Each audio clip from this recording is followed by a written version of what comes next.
Imagine you come home after a long, exhausting day and fall deeply asleep in a hard armchair, with your arm draped heavily over the side. When you wake up a few hours later, your hand is completely limp.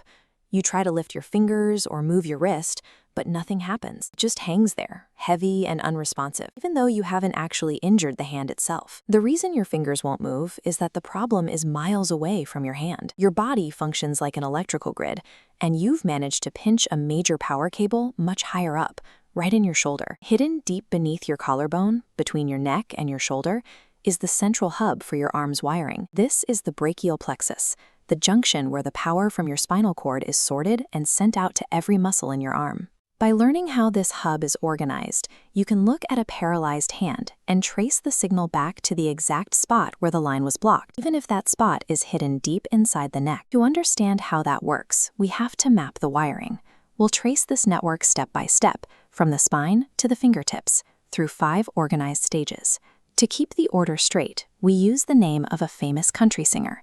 If you remember the phrase, "Randy Travis drinks cold beer," you'll remember the stages: roots, trunks, divisions, cords, and branches. On the far left are the roots. These are 5 wires emerging from the spine. They are labeled C5 through T1, which simply refers to the levels of your neck, the cervical spine, down to the first vertebra of your chest, the thoracic spine. As we move right, those 5 roots merge into 3 thick trunks.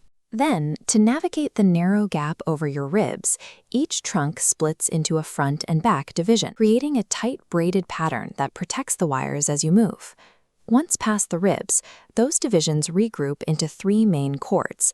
They wrap themselves perfectly around the main artery in your armpit, keeping the power lines right next to the blood supply. Finally, at the far right of the map, those cords split into 5 terminal branches.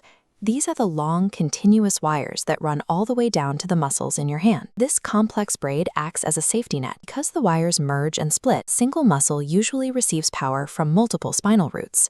If one root is damaged, the others act as a backup power supply, so the arm can keep moving. You can see this system in action during a high-impact injury, like a motorcycle crash. If a rider is thrown and their neck is violently stretched away from their shoulder, the tension pulls the entire network tight. That stretching motion targets the very top of our map.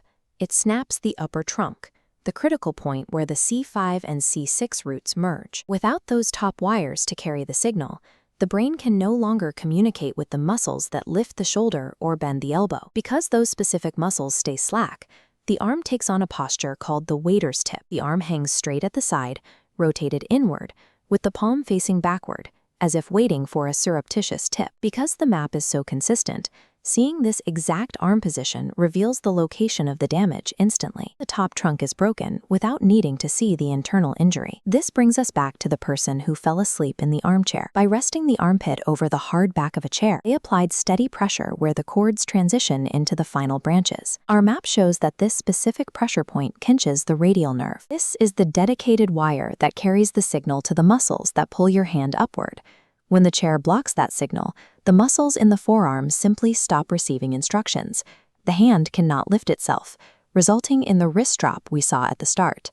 This map turns every symptom into a set of directions. You can look at a hand that won't move and follow the invisible path of the nerves to find the exact point where the signal stopped, inches or feet away.